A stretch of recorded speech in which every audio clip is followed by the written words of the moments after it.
algum jogo de tabuleiro, assim, jogos de tabuleiro. Vocês são da era, né, da tecnologia.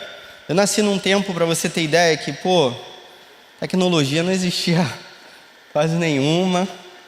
E aí, quando a gente tinha a possibilidade de ter um jogo, jogar, na época era videogame, ainda se chama videogame? Hoje? Não sei, né? Aí tinha um chamado telejogo, tinha um Atari, coisas desse nível. Só que aí eu, por exemplo, não tinha, de modo geral, não tinha videogame. A minha prima uma vez ganhou um videogame e minha avó cismou que o videogame quebrava a televisão. O troço era feito para botar na televisão. Mas minha avó cismou, ela, não, se botar na televisão, isso quebra a televisão. Aí a gente desesperado, a gente tinha um videogame, a gente queria jogar, mas minha avó não deixava. Aí tantas vezes a gente tinha que partir para os jogos de tabuleiro. Jogo de tabuleiro, sabe qual é? Jogos de guerra assim de tabuleiro. Tem um que é o mais famoso, né? Que é o War. É famoso ainda? Esse jogo existe? Alguém brinca disso hoje em dia? Ou estou falando alguma coisa muito ultrapassada? Eu já estou meio ultrapassado. Você repara pelo meu casaco.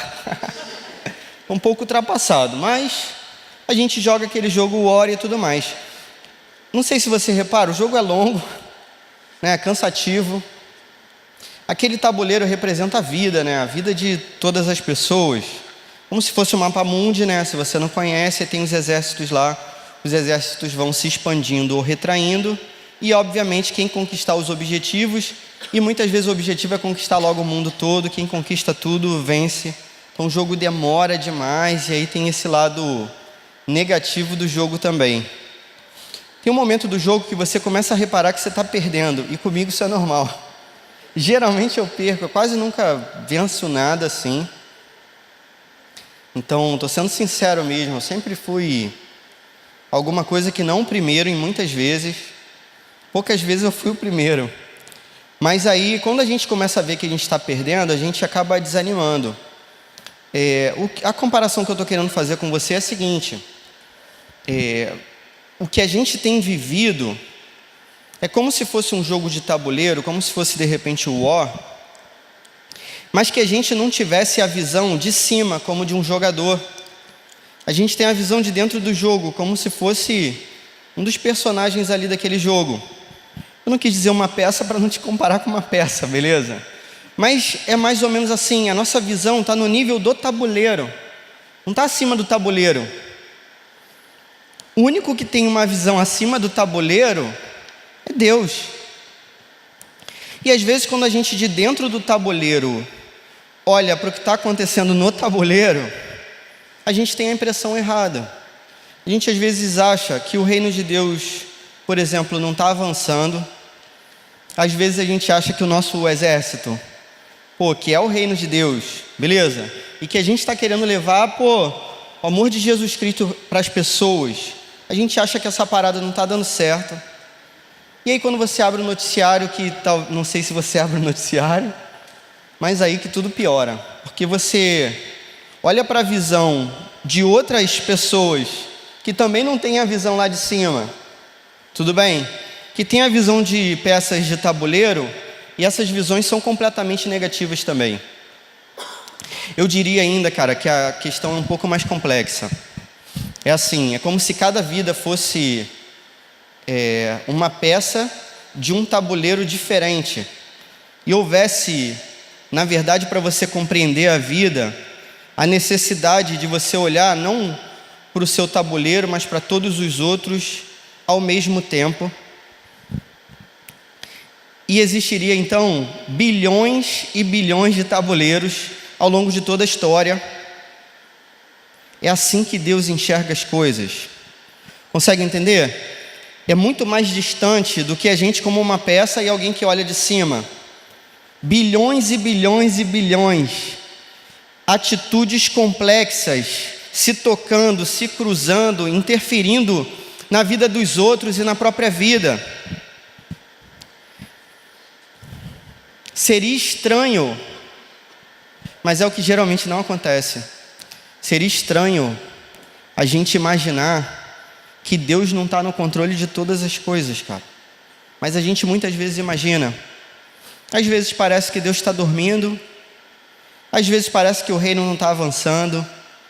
Às vezes parece que a gente lança as sementes, mas a gente não colhe frutos nenhum. Esse texto, que é a parábola da semente, um dos textos mais difíceis do Evangelho, mas ele traz uma lição, cara, pra gente muito importante. Ele mostra pra gente que Deus, Ele controla e governa todas as coisas. Quando a gente fica sabendo, por exemplo, que o coração do faraó foi controlado por Deus, a gente se assusta. Mas a gente deveria se assustar em pensar por algum segundo ou momento que em algum segundo ou momento o coração do faraó antes também não era controlado por Deus. Consegue entender? Não é novidade nenhuma que o coração do faraó é controlado por Deus. Não é novidade nenhuma que o meu coração é controlado por Deus. Não é novidade nenhuma. Olha o que diz esse texto. Está com o texto aí aberto? Evangelho de Marcos 4, 26 diz assim: ele prosseguiu dizendo... Então, Jesus está falando uma sequência de parábolas, a gente viu essa sequência até agora. Tem essa de hoje, mais uma semana que vem, e Jesus encerra essa sequência de parábolas e acontece alguma coisa no final do capítulo. É como se fosse no final do dia. É o final do dia. Então Jesus conta algumas histórias, e no final do dia tem uma história que seria a aplicação de todas as histórias que ele contou. Aí olha só, ele prosseguiu dizendo, então é Jesus dizendo, o reino de Deus é semelhante. Se você tivesse que comparar o reino de Deus a alguma coisa, eu fiz uma comparação terrível com jogo de tabuleiro, beleza? Se você tivesse que comparar o reino de Deus com alguma coisa, ou se você ouvisse o Messias, o Filho de Deus, o Deus encarnado, o homem-Deus, Deus-homem, falando a respeito do reino de Deus, provavelmente você ia esperar uma comparação um pouco mais gloriosa, um pouco mais heróica, um pouco mais parecida com Hollywood de repente. Então poderia ser alguma coisa parecida com Vingadores... É Vingadores o quê? Ultimato. Percebeu que eu assisti, né? Não vi. Provavelmente não vou assistir. Tenho raiva de quem assistiu. Não, tô brincando. Você assistiu, né? E já me deram spoiler. Então vou ficar uns 4 anos sem assistir para esquecer. E aí, né?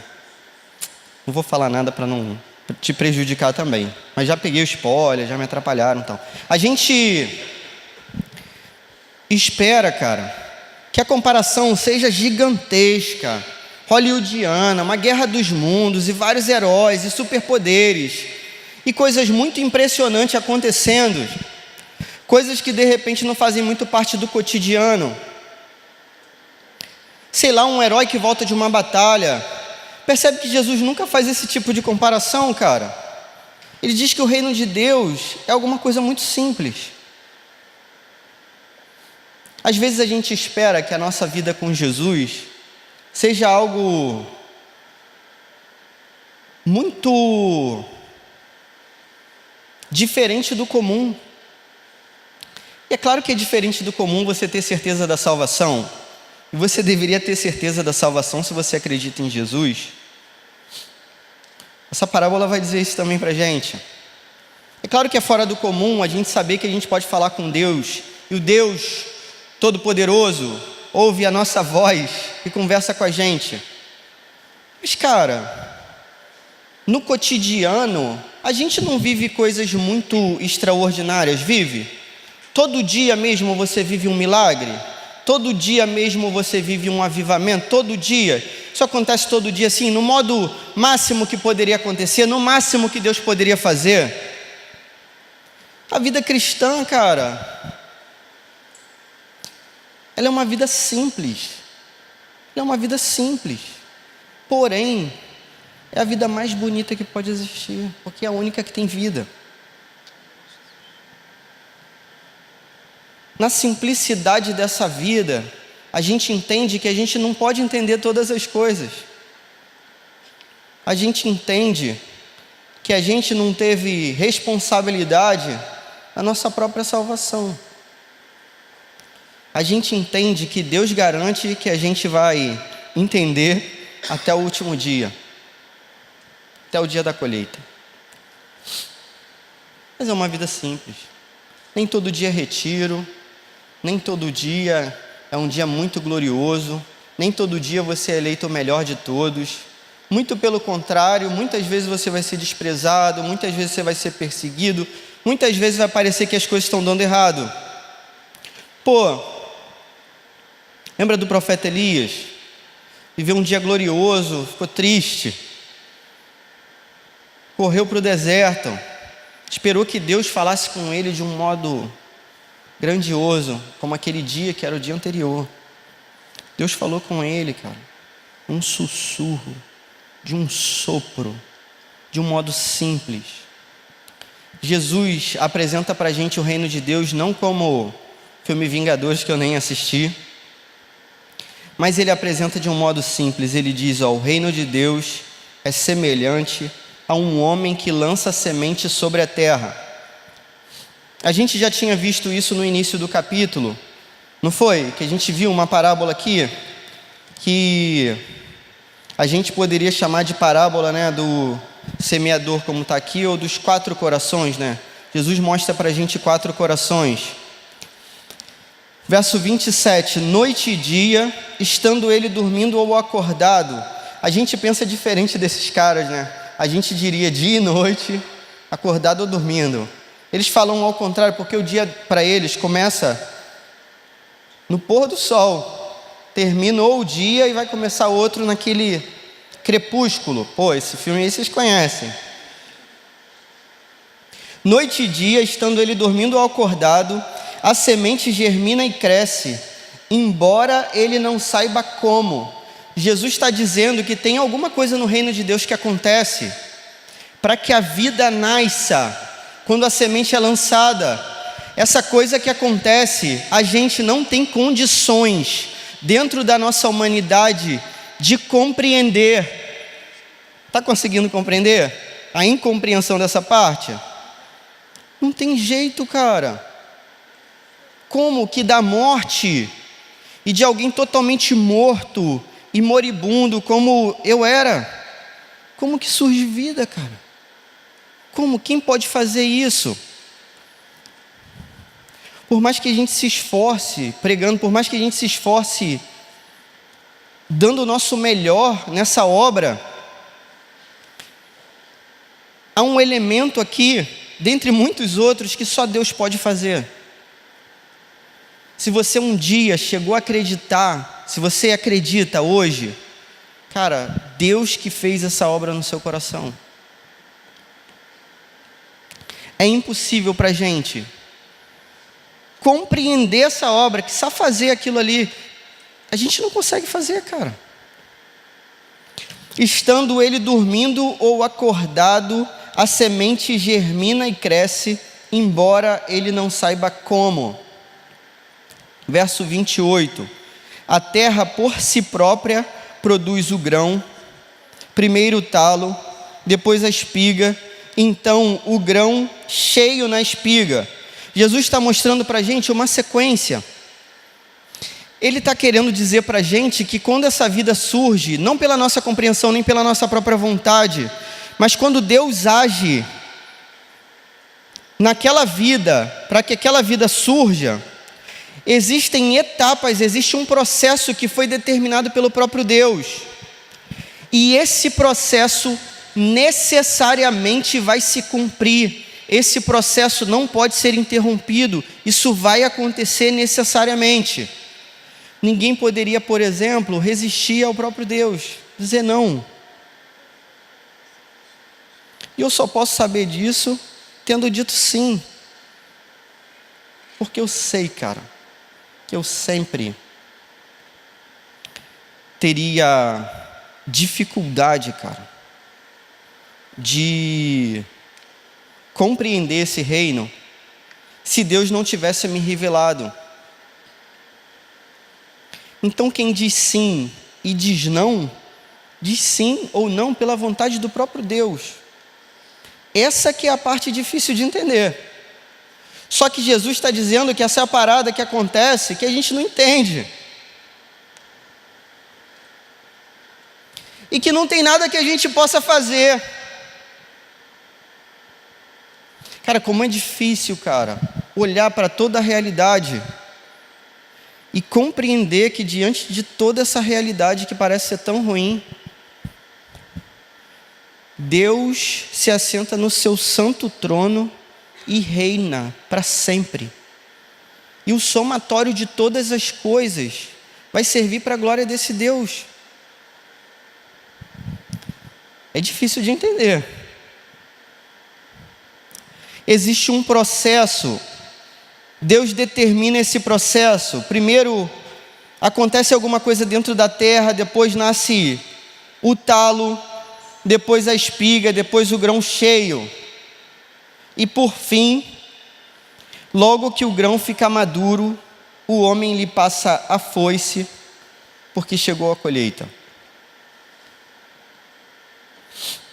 Essa parte da foice, ela pode ter dois significados, assim como o crescimento do reino. Porque percebe, Jesus está falando assim, o reino de Deus é semelhante.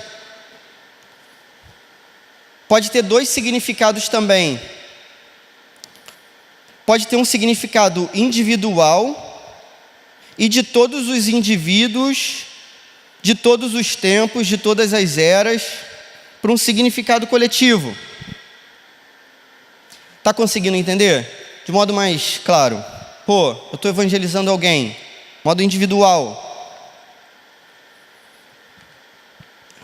Deus quer, e Jesus, através dessa parábola aqui, colocar a gente no nosso lugar. Não há nada que você possa fazer para aquela pessoa se converter. Consegue entender?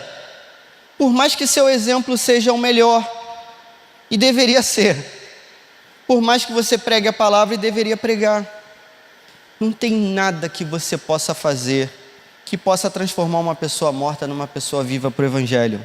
Você não pode fazer essa obra. Quando a gente pensa coletivamente, de um modo um pouquinho menor, mas, tipo assim, a gente olha para esse auditório aqui, hoje a gente está com todas as cadeiras aqui, né? Foi providencial esse negócio, amanhã vai ter, né, um treinamento aqui na igreja, vem todo mundo, você vem também, não é isso? Então olha só, cara, olha o nosso tamanho desse grupo, para todas as cadeiras que poderiam estar ocupadas. O que eu posso fazer para que essas cadeiras que estão vazias sejam ocupadas por pessoas que sejam convertidas pela semente lançada?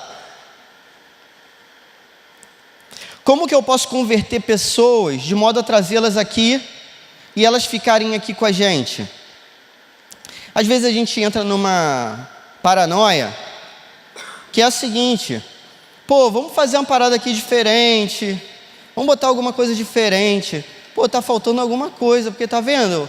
Olha só, tem uma opção de cadeira vazia aí. A gente tem que chegar à conclusão que não tem nada que a gente possa fazer para converter os corações, cara. Não tem nada que a gente possa fazer. Não tem nada que a gente possa fazer. A única tarefa que a gente tem é pregar o Evangelho. Cara, se não tiver música, se não tiver luz, se não tiver nada, se não tiver cadeira, se não tiver tenda, se não tiver nada, a gente tem que lançar a semente. É Deus que faz, cara.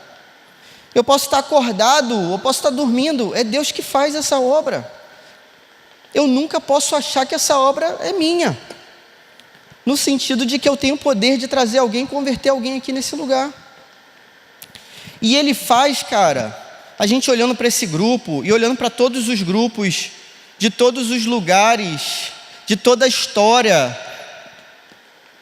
de todas as pessoas, Ele faz isso pela própria vontade dEle, para a glória dEle, é Ele que faz sempre.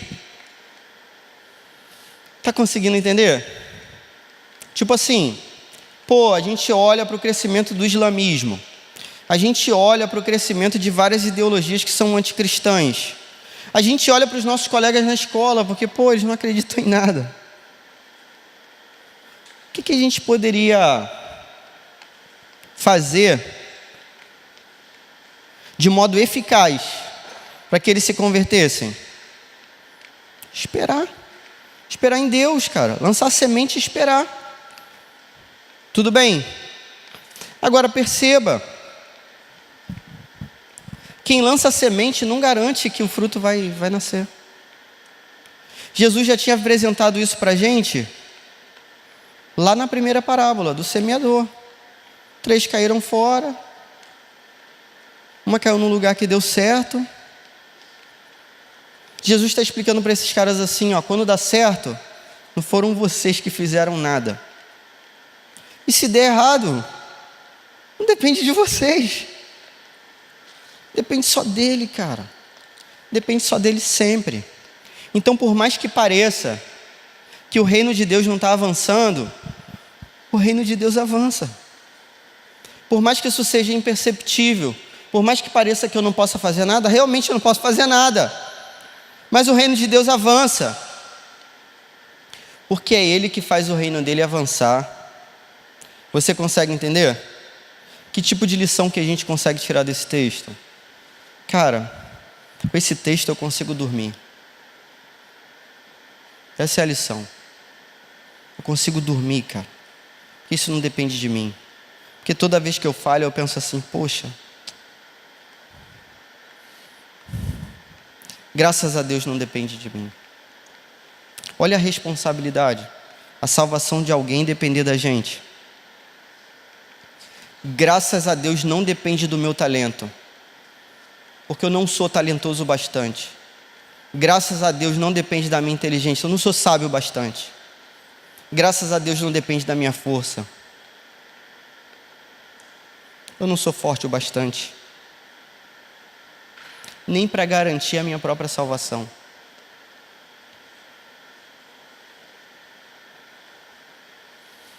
Em Cristo Jesus, nada nos separa do amor de Deus. Em Cristo Jesus, não é por nós. Então, cara, por mais que a gente não veja, Deus está no controle de todas as coisas. Por mais que a gente não entenda, Deus está no controle de todas as coisas. Por mais que a gente julgue que Deus está devagar demais, está tudo sendo feito dentro do processo que Ele mesmo estabeleceu. Dentro do seu próprio plano, e nada pode fugir ao seu próprio plano. Essa parábola está dizendo isso para a gente. Existe um Deus Todo-Poderoso e você pode dormir, você pode descansar, até que chegue o dia da colheita. Individualmente e coletivamente. Quando vai ser o dia da colheita? Ou quando a gente for chamado, pode ser a qualquer momento. Ou quando Jesus chamar todo mundo, que pode ser a qualquer momento. Pode ser a qualquer momento. No dia da colheita, cara, Ele vai colher os seus próprios frutos, pela sua própria força, pela sua própria obra, pela sua própria vontade. E Ele vai ser glorificado por isso eternamente. Aí Jesus explica essas coisas para esses caras. E aí depois Ele faz um trabalhinho de campo. Vamos entrar no barco, que é o final do capítulo. E no meio da tempestade Jesus dorme. Mas Jesus não falou para confiar? Ele não falou que tinha que ser assim? Ele não falou que Deus está à frente de todas as coisas, por mais que a gente não enxergue? Aí essa parte é difícil de entender. Jesus dormindo no meio da tempestade. Ele acorda e controla todas as coisas. Aquele que cuida da nossa vida, cara. Cuida da vida de todas as pessoas e cuida de toda a história. Ele tem um controle de todas as coisas na sua própria mão. Então eu consigo descansar nele. Assim como no futuro eu vou descansar nele, me alegrar nele para sempre. Você consegue entender? Descansa, cara. Descansa. Dorme. Deus está falando isso para você.